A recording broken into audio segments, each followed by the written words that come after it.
Translation and purport by His Divine Grace Srila A.C. Bhaktivedanta Swami Srila Prabhupada. Translation: Maharaj Amrish, you have invited me to eat as a guest, but instead of feeding me, you yourself have eaten first. Because of your misbehavior, I shall show you something to punish you. Purport: a devotee cannot be defeated by a so-called mystic yogi. This will be proved by the failure of Durvasa Muni's endeavor to chastise Maharaj Ambarish. Harav abhaktasya kuto mahadgunaha. Srimad Bhagavatam 5:18-12.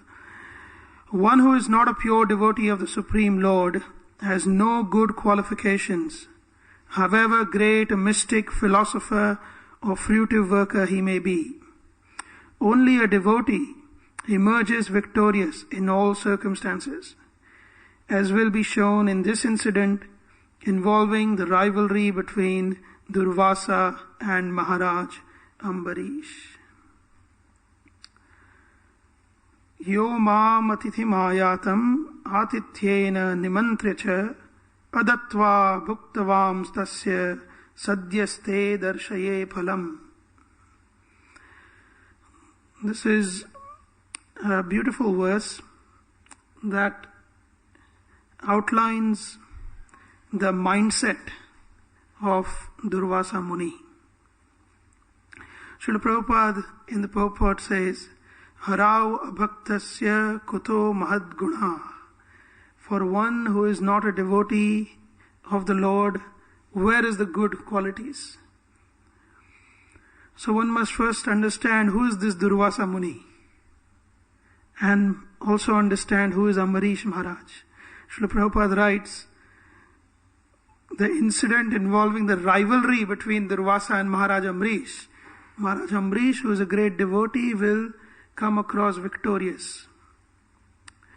So who is Durvasa Muni is the first question. So does anyone have any inputs or idea? Who is Durvasa Muni? We've heard of Durvasa Muni, right? Who? He's an expansion of Lord Shiva. Very good. So there are two scriptures, two Puranas, Srimad Bhagavat Puran and Brahmanda Puran. Both the Puranas give the origin of Durvasa Muni. First we will discuss the Bhagavat Puran. In the Bhagavat Puran, Mother Anasuya wants to have a child like the Supreme Lord. And her husband is Atri Rishi, who is a very powerful Rishi. And she approaches Atri Rishi and says, please, let's have a child. But our child should be special. He should have all the powers that are there in the Supreme Lord. And then they do penance, and ultimately Atri Rishi and Anasuya are awarded with a child. But not one child, they are awarded with 3 children. The first child is an incarnation or an expansion of Brahma, and his name is Chandra, the moon. Another child is an expansion of Lord Vishnu, and his name is Dattatreya. He is one of the incarnations of Lord Vishnu. And the third child is an expansion of Lord Shiva, and his name is Durvasa. So this is the reference in Srimad Bhagavatam. In the Brahmanda Puran there is another reference, which is also very interesting. Once Lord Brahma has a dispute with Lord Shiva. So even Brahmaji and Shivaji, they have disputes. Why? Because they are dominated by the modes of nature. Wherever there is a predominance of modes, there will be disputes. So in that dispute, Brahmaji is cool, but Shiva becomes very upset and angry. And he becomes so upset and angry that he carries on his anger to his house. So even with Parvati Devi, he remains upset and angry. And Parvati Devi ultimately says, enough is enough. I cannot stay with you anymore. When somebody is constantly angry, you cannot stay with that person. Right? So Lord Shiva was constantly angry because of something that he is upset about. Parvati Devi says, sorry, I cannot stay with you anymore. So Vasa means to stay. Dur means difficult. So Durvasa means difficult to stay. It's difficult to stay with you. Parvati Devi says. So Lord Shiva, he meditates, he says, oh, Atri and Ansuya, they are expecting a child. Let me send my anger personified into the womb of Ansuya. And that personified anger of Lord Shiva appears as Durvasa. Durvasa literally means nobody can stay with him. It's impossible to stay with him. Because he's always angry. He's always upset. For everything he becomes upset. If you do good to him, he's upset. If you do bad to him, he's upset. So no solution. So Durvasa. So Durvasa is also another synonym for Krodha. Krodha means anger. So this is the origin of Durvasa Muni. He is anger personified. So Lord Shiva is indirectly the father of Durvasa. Durvasa knows this. He is very well aware. But in terms of Durvasa Muni's realization, he is a Brahmavadi. So he has realized the Brahman platform, but he is not a devotee of the Lord. So that is Durvasa Muni. And Durvasa Muni, we know he has had many interactions with many devotees, including Draupadi. After Draupadi and the Pandavas, when they were in the forest, they had finished taking their dinner. And then Durvasa Muni appeared with 60,000 disciples because he was instigated by Duryodhan to go there. Duryodhan said, there is a way to finish these Pandavas immediately. If Durvasa can be made upset by them, Durvasa will finish them. So he sent Durvasa. And Durvasa said, oh, I'm hungry. I'm going to take bath, come back. And then Draupadi, she had one grain left in the pot. And Lord Krishna, he changed that he took that grain and had himself. And as soon as Lord Krishna had the grain, Durvasa Muni was still taking bath. He had a big belch. And he felt so heavy in his stomach, he felt like, I cannot eat anymore. So Lord Krishna is satisfied, everyone is satisfied. But Durvasa Muni is very notorious for getting upset because he is anger personified. So that is one personality here, Durvasa. Against Durvasa is Ambarish Maharaj. Who is Ambarish Maharaj? Ambarish Maharaj is Mahabhagavat. Yes, definitely. Ambarish Maharaj was great-grandson of Manu. So Manu's son is Nabhaga.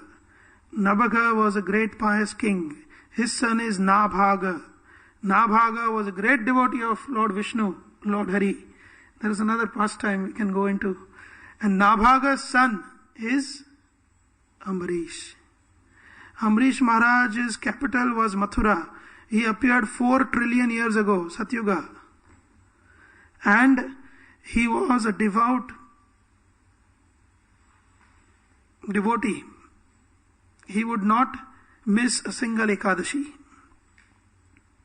Why? Ekadashi is so special. The Bhaktivinoda Thakur says Ekadashi is very special because Madhava Tithi Bhakati Janani. Anyone Bengali here? Any Bengalis?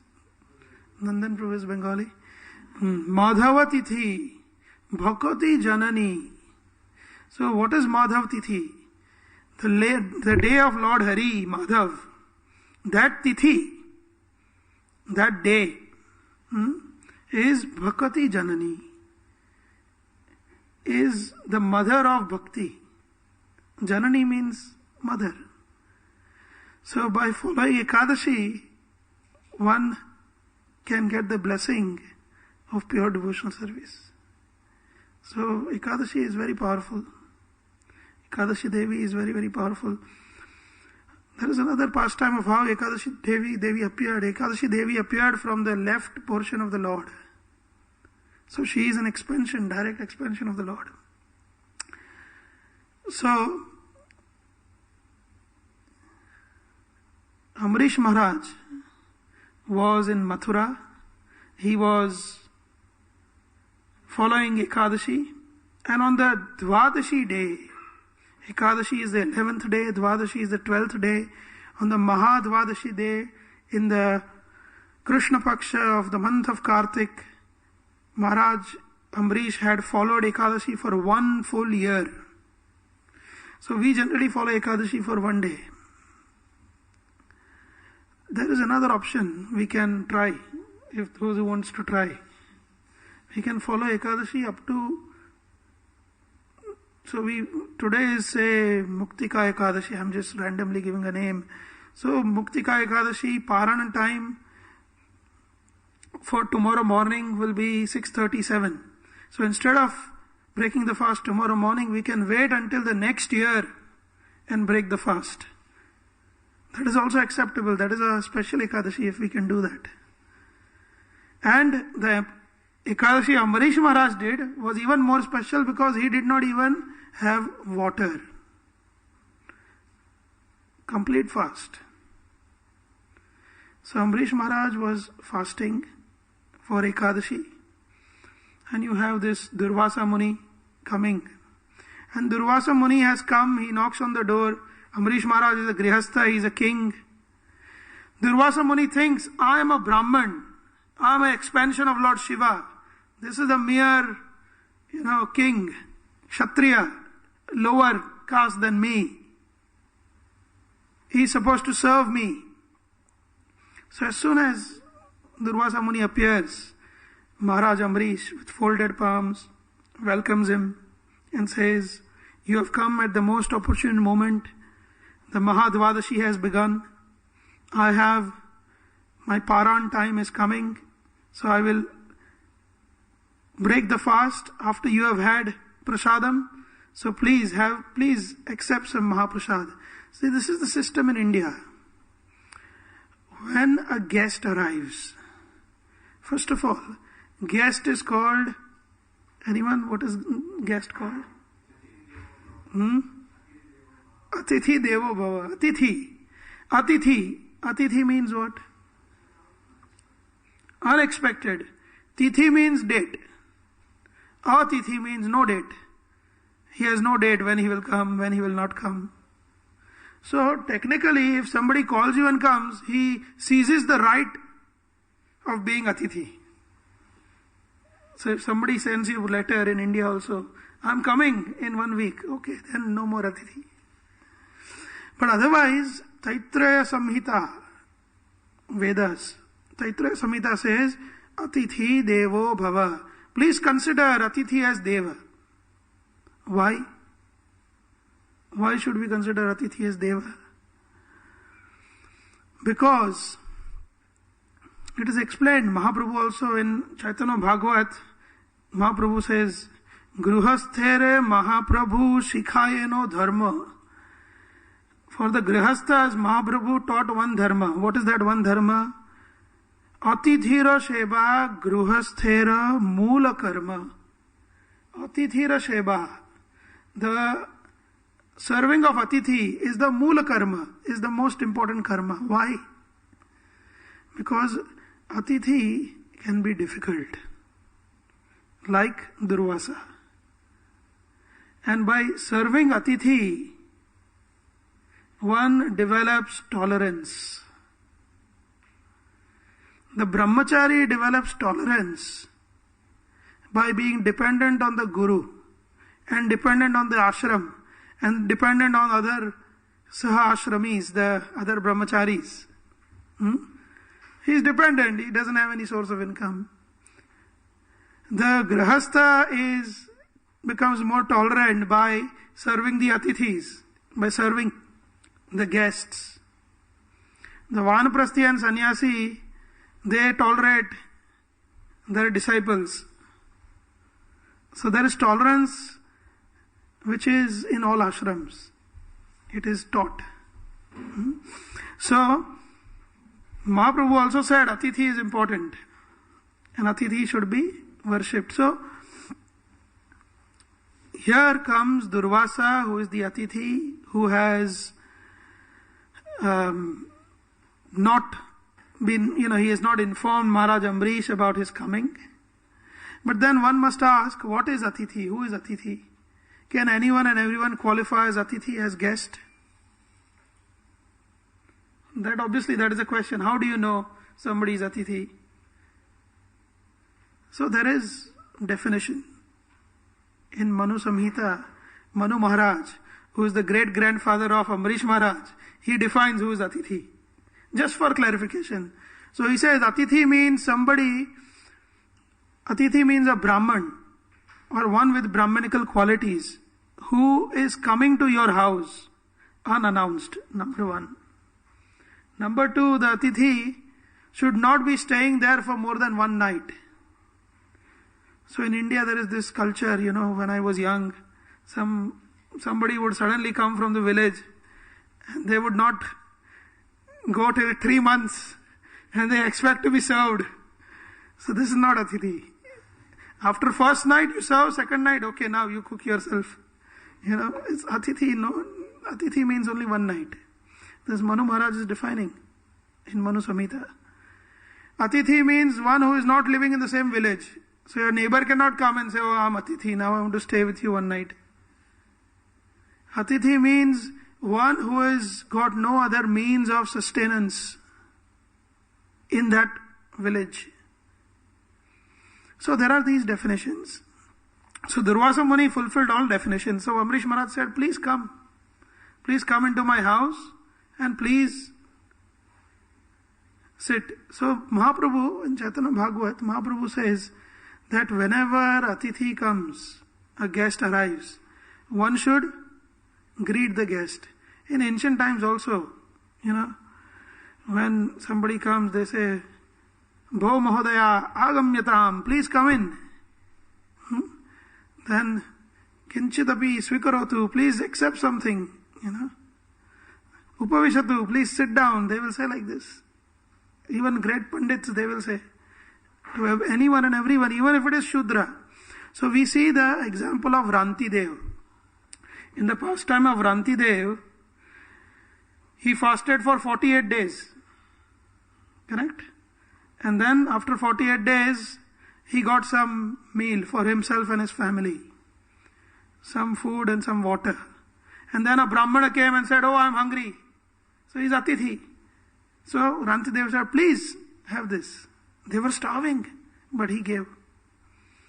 And then Brahmana left, then other guests came. And then finally, when only water was left, a Chandal came with his dog. And he said, my dog is thirsty. Rantidev said, oh, please take the water. So this is because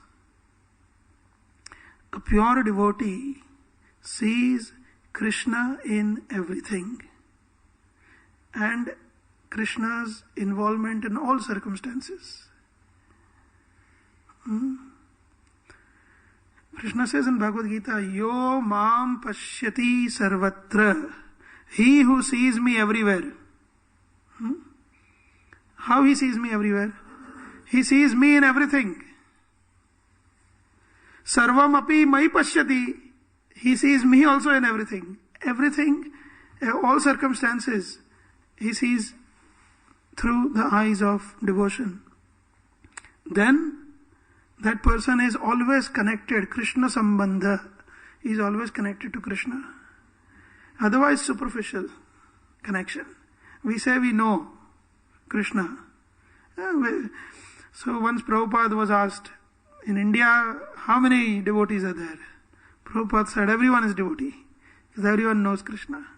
Then in Vrindavan, somebody asked Prabhupada again, Prabhupada, how many devotees are there in Vrindavan? So Prabhupada said, only in this room. So then devotee said, how? You said everyone is devotee. So he said, everyone in this room is pure devotee. There may be so many kinds of devotees. So, similarly, one who has Krishna Sambandha, he sees everything and everyone in relation to Krishna. And that is what Amrish Maharaj was. So now Amrish Maharaj is here. He's got Durvasa Muni who has entered. And Durvasa Muni is asked, he's being offered he's offered a seat, he's offered respects, he's offered some meal. Durvasa Muni says, okay, please wait. I will go and take bath in the Yamuna and I will come back. Once I take bath in the Yamuna, I come back, then I can have my meal. So he went away. When Durvasa Muni went away, Amrish Maharaj was standing there waiting without any anxiety. He was just peacefully waiting for Durvasa Muni to come back. But what happened? We all know what happens. Yeah, the Parana time is very important. When we follow Ekadashi or any fast, the Parana time is extremely important because breaking the fast in the Parana time makes the fast fruitful. Otherwise, it loses its value. So now, Amrish Maharaj, he had a choice. We also always have a choice in many circumstances. He had a choice. The time was passing quickly, and the short period to break the fast, once that is passed, then the whole fast is meaningless. So Amrish Maharaj had a choice to either break the fast or to not break it. Now if he would not have broken the fast, now all of these things are explained wonderfully by several acharyas. I'm not mentioning any names, but there are so many acharyas from various sampradayas. There are 12 wonderful commentaries on Srimad Bhagavatam, which is now available on the internet as well. So it's only in Sanskrit, there is no translation yet, but it's beautiful.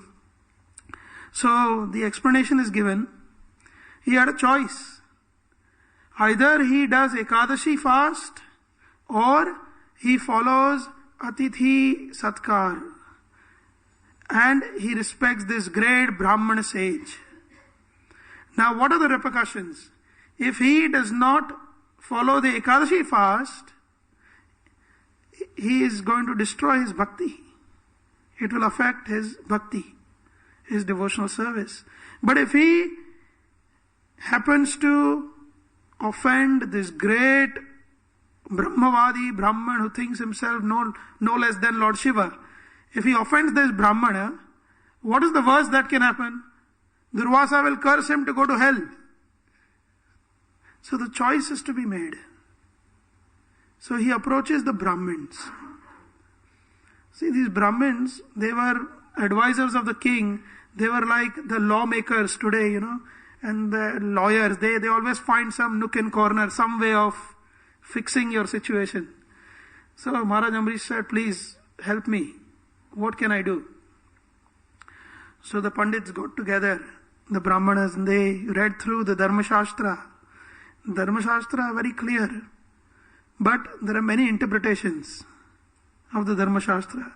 So they got together, the council got together and they said to the king that Apashanam, Anashanam, Sama, Apashanam. Apashanam means drinking water is Anashanam. Anashanam means as good as not eating.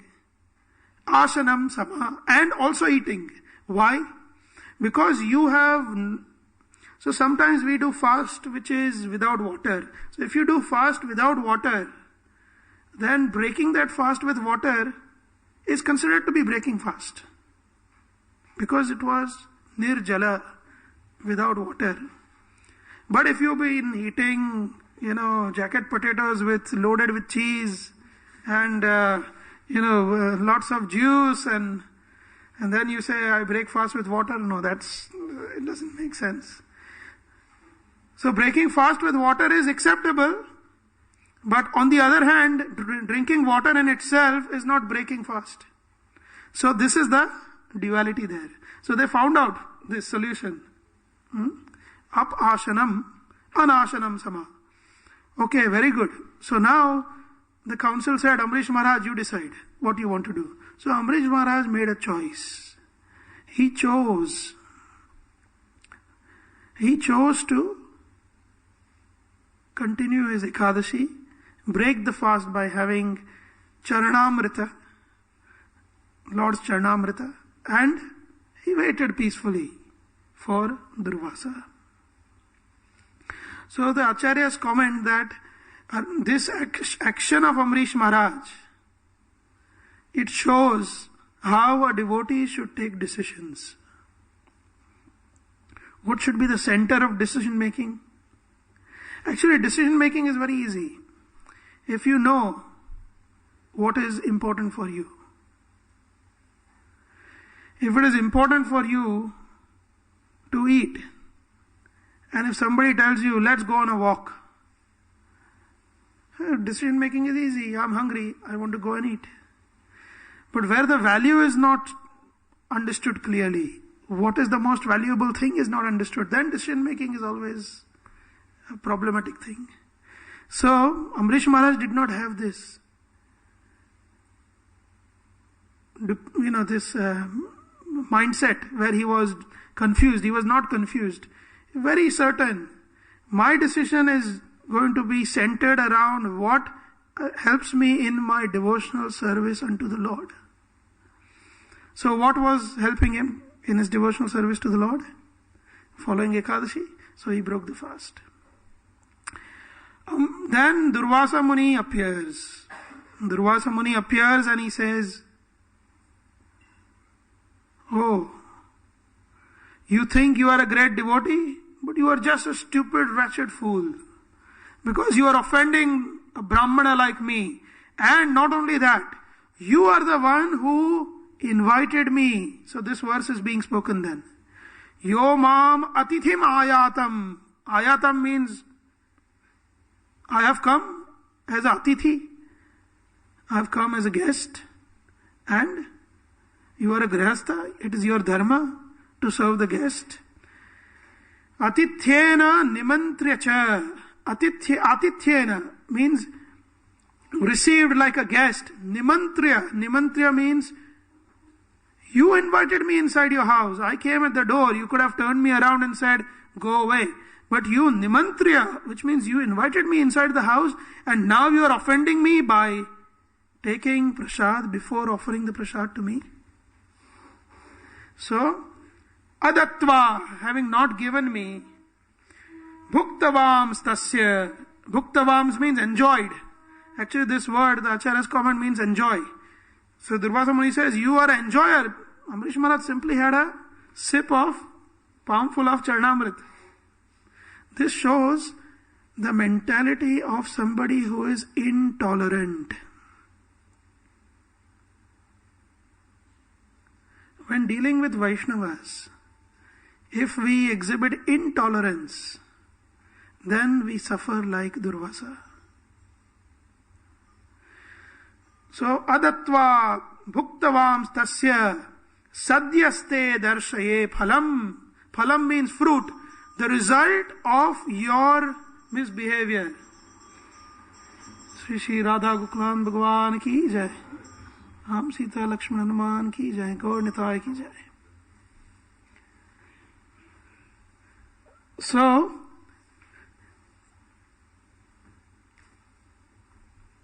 I'm looking at Lakshman and I'm reminded of another pastime. I'll just mention that. This is also pastime of decision making for Lakshman. And Durvasa is involved. So we will discuss that. So, I was saying, tolerance, intolerance and tolerance. So actually, Amrish Maharaj signifies tolerance. And Durvasa signifies intolerance. One who is intolerance, one who is intolerant, he will want to immediately snap back. And the last line is very important in this verse. He says, Sadhyaha. Sadhyaha means immediately. Sadhyaste darshaye phalam. I'm showing you the fruit immediately now. You see, with devotees, Bhaktivinoda Thakur says one should discriminate who one associates with. But one should not judge. So, anyone here can tell us what is the difference between judging and discriminating? Yes, Prabhu.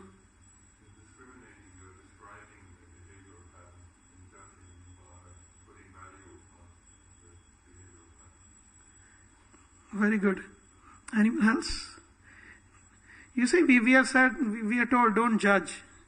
We also, even Lord Jesus Christ said, judge not for thou shalt be judged. You will be judged at the end. So please don't judge. But what does that mean? We lose our discrimination and we just, associate with everyone, do everything. So what's the difference? Discrimination means the ability to use one's intelligence to distinguish between what is right or wrong, good or bad. That is discrimination. Use of intelligence. Whereas judgment is like putting somebody on trial. He is bad, he is wrong, or he is right, and I will show it. I will give the result. I will award the phalam. I will award the fruit. So when one wants to act in a way, in Hindi, there are the gundas in India, they'll say, usko main dikha dunga, I'll show him. This is the same mindset that Durvasa Muni has. So by the last line, the Acharyas explain, by saying, Sadhyaste darshaye phalam, Durvasa Muni is being judgmental. He's lost his discrimination, in fact. He's judging now. What is he judging? He is judging that Ambrish is at fault. He is judging that Ambrish needs to be taught a lesson. And he is also saying that I will be the one who will teach that lesson to Ambrish. So that is where this verse ends. And in the future verse, we will see how Durvasa Muni becomes red with anger, and from his jata, from his, how do you say jata? Yeah, from his matted locks, he pulls a hair, he throws the hair in the ground, and because Durvasa Muni's color was red, like reddish orange, he was so fiery inside and outside that his entire body was reddish orange. So he would throw that one strand of hair in the ground, from the ground. Actually, Bhagavatam says he makes a akriti. Akriti means he makes a diagram of a demon. And that fire demon comes out and he goes to swallow Amrish Maharaj. We can imagine a demon coming directly at us. Our instinct will be to run away. Amrish Maharaj stands there with folded palms, remembering Hari, facing difficulties. Amrish Maharaj's pastime explains us how we face difficulties. Folded palms, remembering Hari. This is Amrish Maharaj. So, we see that he comes, the demon is then his head is chopped off by Sudarshan. And when the head is chopped off by Sudarshan, Sudarshan then chases Durvasa. Sudarshan is, who is Sudarshan? Who is Sudarshan? Sudarshanam. Sudarshanam means beautiful vision. Another meaning is perfect vision. Another meaning is from whose vision nobody can escape. And this third meaning is applied in Srimad Bhagavatam in the commentaries. That is the meaning which is applied here in this particular pastime. Because Durvasa tries to hide away. First he goes to Mount Meru in a cave. He cannot hide. Sudarshanam. He is there. The Lord's chakra can see everything. And he follows. Then he goes to Brahmaji. Brahmaji says, oh, why you came here? You're going to make my life difficult. Please go out from here. I cannot help you. If you come here means I am automatically, if I give you shelter, I am Vaishnava Aparadhi like you are. So sorry. So Durvasa says, my father will help. Lord Shiva will help. He goes to Lord Shiva. Lord Shiva jumps, seeing him. Durvasa thinks he is jumping because he is excited. Shiva says, I am jumping because I want to keep a distance from you. Run away from here. Don't be in Kailash, please.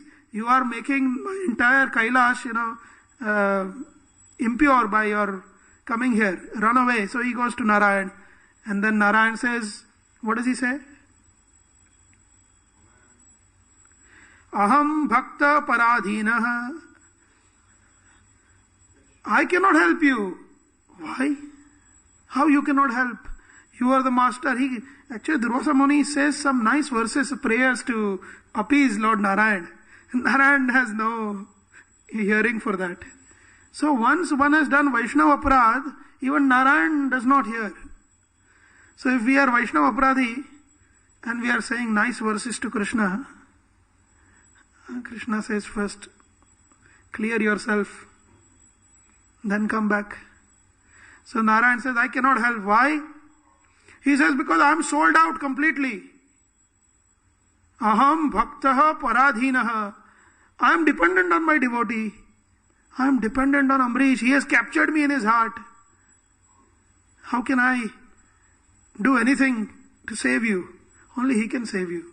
And then Durvasa goes, falls at his feet. So another aspect that the acharyas, some Madhva acharyas, they emphasize on is that when Sudarshan is actually following Durvasa, he is completely angry. Absolutely angry. Why? Because Sudarshan is a Param Bhakta. And when another Vaishnava is offended, Sudarshan gets more offended. So he is chasing Durvasa. So this also shows how Vaishnava dealings are. The beauty of Vaishnava dealings. We have, what time do we have till? 8:30.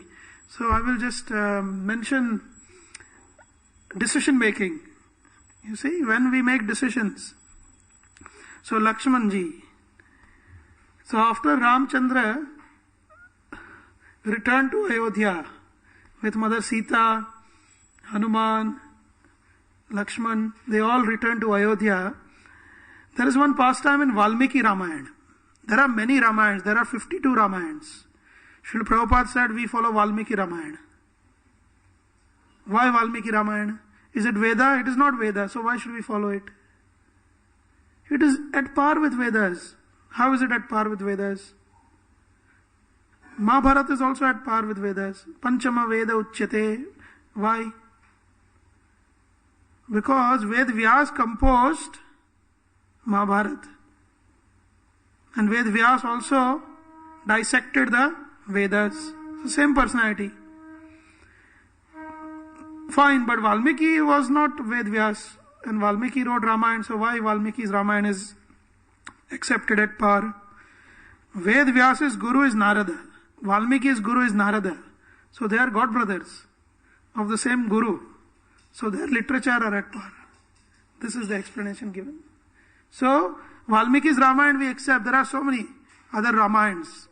There is Indonesian Ramayana, Javanese Ramayana, because at one point all of East Asia was covered with, the Hindu philosophy. They followed the Hindu philosophy. So many Ramayans. So Valmiki Ramayana mentions that towards the end of Ramchandra's pastime and Lakshman's pastime, there is one incident where Yamraj is having a private conversation with Lord Ramchandra.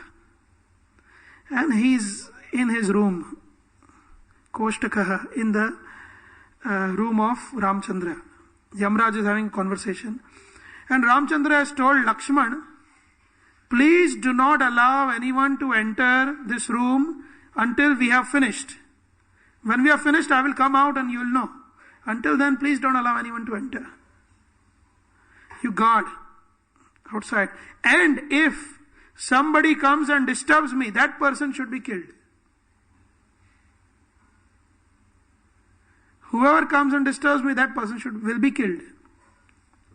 So, of course, we can imagine who comes. Durvasa Muni comes. While this discussion is going on with Yamaraj Ramchandra, Durvasa Muni appears there. And he tells Lakshman,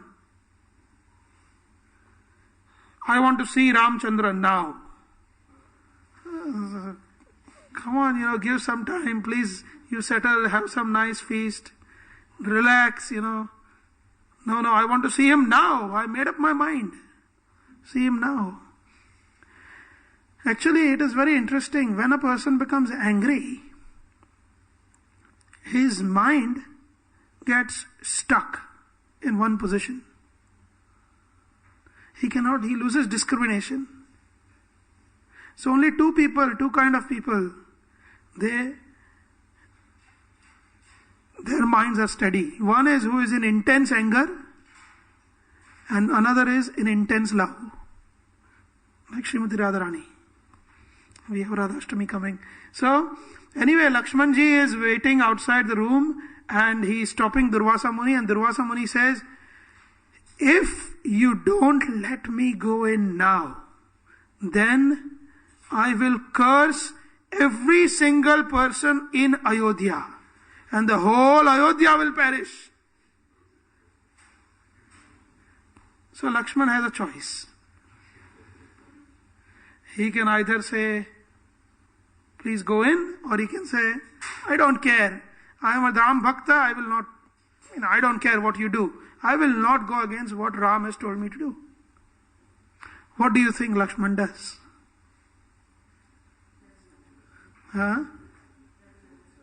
Sorry? Lets him in? He certainly lets him in. Why? Because he does not want the entire Ram Bhakta population of Ayodhya to be cursed. To save these Vaishnavas, Rama Bhaktas, he himself is willing to die. So he himself goes in and knocks, and he opens the door and he disturbs Ramchandra and Yamraj, and he says, sorry my lord, but Durvasa insisted to see you.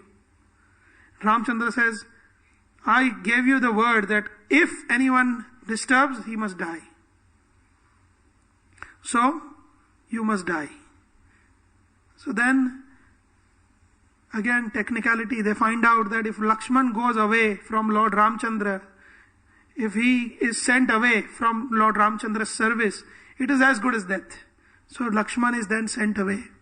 And Lakshman stays near the Saryu river, and finally he goes back to Ayodhya in Paralok.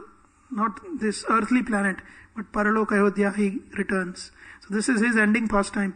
But you see, Durvasa Muni, again, choice. But the choice there was in favor of the other Vaishnavas. So when it comes to oneself, one does not care. Vaishnava doesn't care. Service is the main value. Service to the Lord, which helps one make the choice. Thank you very much. If anyone has, can we take one question or